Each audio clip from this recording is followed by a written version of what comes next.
인간에게 가장 많이 표현되는 것이 말입니다.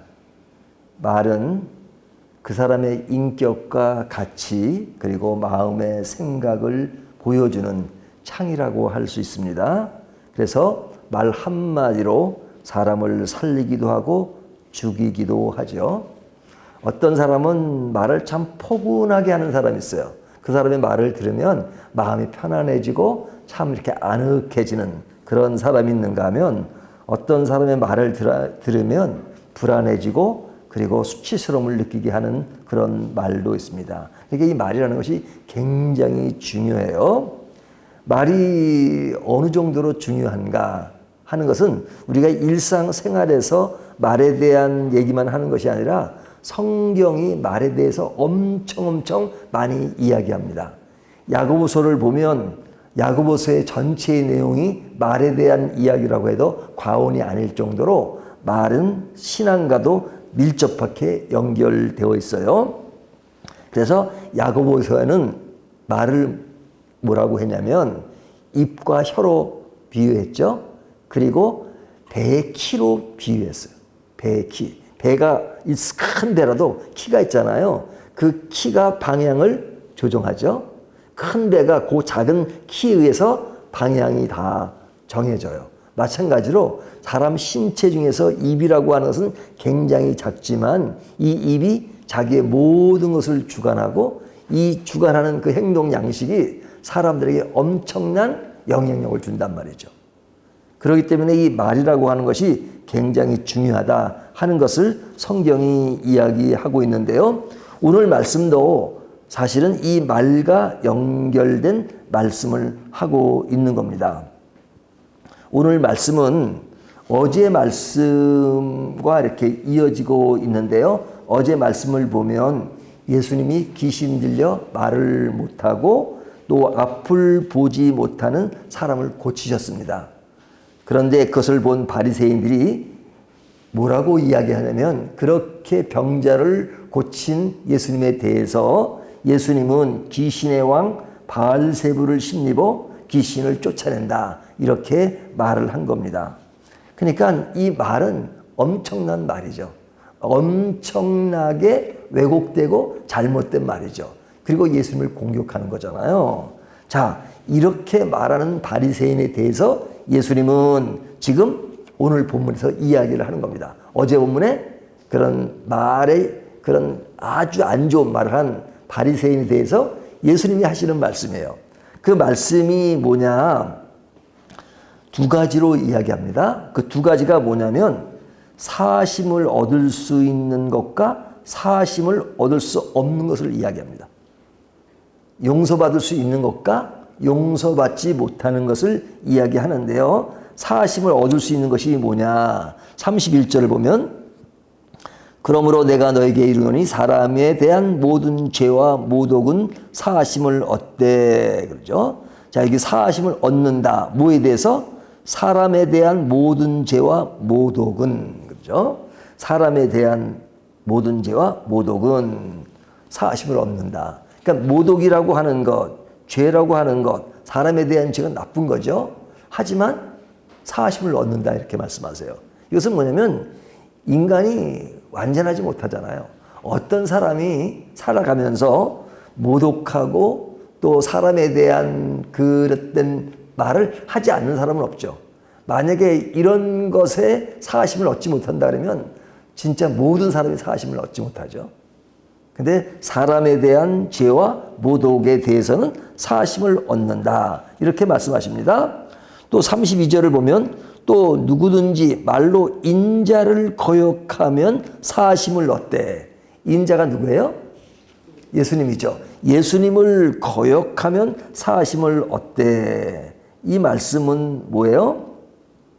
사실 우리가 예수를 믿지만 예수님을 많이 거역하고 살죠. 그렇죠? 예수님을 온전히 믿나요? 온전히 믿는 것 같지만 생활하는 가운데 주님이 원하시는 것, 주님이 분명하게 이야기한 것을 알면서도 그릇된 길로 갈 때가 많잖아요. 이것이 거역이잖아요. 근데 그 거역에 대해서 사심을 얻는데요.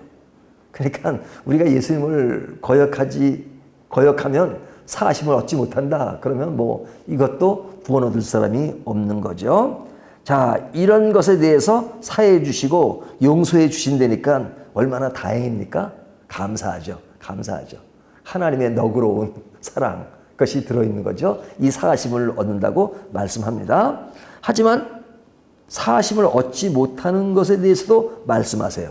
그 사하심을 얻지 못하는 것이 뭐냐? 31절을 보면요. 앞에 보면 모든 죄와 모독은 사하심을 얻되 성령을 모독하는 것은 사하심을 얻지 못하겠고. 자, 성령을 모독하면 사하심을 얻지 못한대요. 또 뭐라고 말씀하냐면 32절 누구든지 말로 성령을 거역하면 이 세상과 오는 세상에서도 사하심을 얻지 못하리라. 자, 성령을 거역하면 뭘로? 말로 이 세상과 오는 세상에서도 사하심을 얻지 못한다. 엄청나게 무서운 말씀이죠. 핵심 포인트는 성령을 모독하면, 또 말로 성령을 거역하면 그렇다는 말입니다. 자, 이 말씀은 사하심을 얻지 못한대요. 자, 그러면 성령을 모독하며 거역하는 것이 무엇인가? 그것이 중요하죠. 왜? 이것은 사하심을 얻지 못하니까 이것이 굉장히 중요하죠. 성령을 모독하는 것이 뭐냐? 그 핵심은 어디에 있냐? 31절이요. 그러므로 내가 너희에게 이르노니, 핵심은 그러므로가 있습니다. 이 그러므로라는 말은 앞에 부분이 나오다가 결론 부분으로 얘기할 때 그러므로 그러죠. 그러니까 그러므로 하면서 성령을 모독하는 자는 사하심을 얻지 못한다. 그러니까 이 문제의 해결책은 뭐냐? 그러므로 했습니다. 그러니까 그러므로 사하심을 얻지 못하는 거예요. 그러면 무엇에 대한 그러므로냐? 처음에 말씀드렸던 것처럼 이 바리새인들이 귀신의 왕 바알세불에 힘입어 예수님은 병자를 고친다라고 누가 말했어요? 바리새인들이 말했죠. 그러니까 이 바리새인들이 하는 그 말은 성령을 모독하고 거역하는 말이에요. 하나님의 구원의 역사를 부정하고 해방하는 것, 이것이 성령을 모독하는 겁니다. 다시요. 하나님의 구원의 역사를 부정하고 해방하는 것, 이런 자는 구원을 얻을 가치를 스스로 거부하는 겁니다. 그러니까 사하심을 얻지 못하다, 이렇게 말씀하시는 겁니다. 근데 아직 예수님의 신분을 미처 깨닫지 못하고 그분을 받아들이지 않는 자는 용서의 가능성이 있습니다. 그런 자는 모르니까. 그렇죠? 사실 우리도 예수를 믿지 않았을 때는 그런 자였잖아요. 하지만 이들에게 성경은 끊임없이 구원의 가능성과 구원이 가능하다고 말씀하고 있죠. 그러니까 구원이라고 하는 것은 모르고 하는 말과는 다른 것이죠. 노골적으로 구원을 방해하고 구원을 없인 여기는 것, 이것이 성령을 모독하는 것이고 사하심을 얻지 못한다고 말씀하고 있는 겁니다. 그래서 그것에 대해서 더 구체적으로 어떻게 말씀하시느냐? 33절부터 37절을 보면요. 무엇에 관한 이야기를 하고 있냐면 좋은 나무와 좋은 말에 관한 이야기를 하고 있습니다. 좋은 나무와 좋은 말. 33절을 보세요. 거기 보면 나무도 좋고 열매도 좋다 하든지 나무도 좋지 않고 열매도 좋지 않다 하든지 알아. 그 열매로 나무를 아느니라. 자, 이 이야기는 뭐냐? 나무와 열매는 어디에서 나오는 거예요? 뿌리에서 나오는 거죠. 그러니까 뿌리가 좋아야 열매를 맺을 수 있는 겁니다. 말은 어디서 나오는 거죠? 마음에서 나오는 거죠. 34절 보면 독사의 자식들아 너희는 악하니 그렇게 선한 말을 할 수 있느냐? 이는 마음에 가득한 것을 입으로 말함이라. 자, 말은 어디서 나온다고요? 마음에서. 열매는 뿌리에서 나오는 거죠. 뿌리가 제대로 돼 있어야 열매를 맺을 수 있지. 뿌리가 제대로 돼 있지 않으면 나무가 잘 자라지도 못하고 열매를 맺을 수가 없단 말이죠. 말은 마음에서 나온단 말이죠. 그래서 독사의 자식이면 뭘 뿜어요? 독을 뿜어요. 독사의 자식이니까 독을 뿜는 겁니다. 자, 그러면 성령을 모독하고 거역하는 것이 어디에서 출발하는 거예요? 그 뿌리에서 출발하는 것이죠. 그 뿌리에서. 그러니까 성령을 모독하는 것은 뭐냐? 그 뿌리가 성령을 모독하는 실체를 가지고 있는 겁니다. 그러니까 그 열매로서 말로 성령을 모욕하는 말을 해요. 그러니까 말로는 성령을 모독하는 그 근본은 뭐예요? 그 뿌리가 성령을 모독할 만큼 악한 거예요. 결국 선한 사람은 선을 내고 악한 사람은 악을 낸다는 말이에요. 자, 이 말이 중요합니다. 선한 사람이 선을 내고 악한 사람이 악을 내요. 뿌리는 나쁜데 마음은 악한데 열매를 개발하고 그래서 교훈하고 훈련한다고 되는 것이 아니에요. 뿌리가 안 좋으면 악하고 그 마음이 악하면 그런 상태에서 뿌리 자체와 말 자체는 마음 자체는 나쁜데 거기서 무슨 훈련을 하고 뭐 교육을 해서 그것이 고쳐지느냐? 안 됩니다. 안 돼요. 그것을 고치려면 뭐가 돼야 돼요? 뿌리 자체가 바뀌어야 돼. 뿌리 자체가. 뿌리 자체가 바뀌지 않으면 이거는 개선될 수가 없어요. 그러니까 고쳐서 되는 게 아니에요. 그냥 바뀌어야 돼. 바뀌어야 돼. 네? 그러니까 우리가 뭐 암에 걸렸다거나 뭐 그러잖아요. 그러면 그 암의 원인을 제거해야 되잖아요. 그것을 제거하지 않고 뭐 진통제만 계속 넣으면 진통제 놔주면 그냥 아픈 것은 못 느끼죠. 하지만 아픔을 느끼지 않는 상태에서 그 병의 근원이 썩어 들어간단 말이죠. 그러니까 이 근본을 바꿔야 되는 겁니다. 근본을.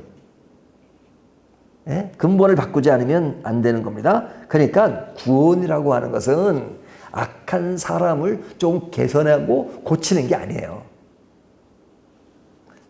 뭐죠? 근본을 바꾸는 겁니다. 근본을. 그러니까 구원은 뭐로 될 수 없다 그러죠? 행위로 될 수 없다 그러잖아요. 행위로 될 수 없어요. 왜? 근본 자체가 바뀌어야 되니까. 뿌리 자체가 바뀌어야 되니까. 그래서 신앙의 문제는 영어로 얘기하면 being의 문제지 doing의 문제가 아니에요. 예? 무엇을 하는 그것은 우리가 믿는 사람으로서 삶의 열매를 맺는 거죠. 하지만 열매를 맺지 못하는 것은 그 뿌리가 잘못됐기 때문에 열매를 맺지 못해요. 그러니까 좋은 열매를 맺는다는 것은 그 자체가 좋은 나무이기 때문에 구원의 문제는 being의 문제, 존재의 문제, 존재. 어떤 존재? 하나님 안에 속하는 문제란 말이죠. 예를 들면 어떤 해적선에 어떤 사람이 해적으로 들어갔어요. 근데 그 사람은 해적으로 그 해적선을 탔는데 그 안에서 착한 일을 해요. 같은 해적끼리 뭐 남한테 뭐 밥도 잘 전달해주고 뭐 해요. 근데 그 사람이 그 안에서 아무리 착한 일을 한다고 해적이 아닌가요? 해적선에 나와야 되고 해적이라는 것을 끊어야지만 그 사람이 괜찮은 사람이지, 해적선 안에서 해적 일을 하면서 그 안에서 착한 일을 한다고 해적이 아닌가요? 해적이에요, 해적. 중요한 것은 근본 뿌리의 문제입니다. 그러니까 신앙의 문제는 근본적인 뿌리를 놔두고 열매를 기대한다는 것은 불가능한 이야기예요. 그래서 뿌리에서 문제를 해결하는 겁니다. 그러면 우리가 그렇게 해결할 수 있나요? 그런 문제를 하나님이 예수 그리스도를 보내셔서 십자가를 통해서 우리의 근본 뿌리를 바꾸신 거예요. 그러니까 우리를 하나님의 백성으로 바꿔주시니까 그 뿌리에서 우리가 구원의 열매, 성령을 의지하고 성령을 모독하지 않도록 되는 것이죠. 하지만 그 뿌리가 제대로 돼 있지 않으면 독사면 독을 내고 악하면 악을 내고 성령을 신뢰하지 않으면 성령을 모독하고 성령을 거부하는, 그리고 모독하는 말을 하는 겁니다. 그런 사람의 구원이 없는 거죠. 성령을 모독하는 것이니까. 그러니까 중요한 것은 뭐예요? 뿌리를 가진 사람은 결코 성령을 거역하거나 모욕하지 않아요. 근데 구원이라고 하는 것은 바로 그런 뿌리 전체를, 뿌리면 뭐 열매를 포함해서 전체를 바꿔치기 한 거예요. 그러니까 우리가 예수 믿었다는 것은 그냥 원래는 있는데 조금 바꿔준 게 아니라 완전히 바꿔준 거야. 새 것으로 바꿔줘요. 그러므로 그리스도 안에 있으면 너희는 새로운 피조물이다. 이전 것은 지나갔으니 보라! 새 것이 되었도다. 이렇게 말씀하시잖아요. 새로운 피조물이 된 거예요. 새로운 피조물이 돼야 변화가 되는 것이지 옛날 피조물인데 거기다가 조금 수정해서 되는 게 아니란 말이죠. 그러니까 오늘 말씀은 우리가 어떤 열매를 가지고 평가하는 것이 아니라 그 뿌리가 중요하다. 예? 그러니까 성령을 모독하는 사람은 그 뿌리가 모독하는 뿌리예요. 그 사람은 천국 갈 수가 없어요. 근데 그 뭐예요? 예수를 안 믿으면 못 가는 거죠. 예수를 믿고 안 믿는다는 것이 이렇게 중요한 겁니다. 이걸 모르니까 사람이 예수 믿고 안 믿는 걸 가볍게 생각해요. 자, 우리의 신앙에서 가장 중요한 것은 우리를 완전히 새롭게 만드신 하나님에서 우리는 새로운 피조물이 됐다는 것. 그것이 얼마나 감사한가 하는 것을 다시 한번 생각하는 저와 여러분 되시기를 주님의 이름으로 축원합니다.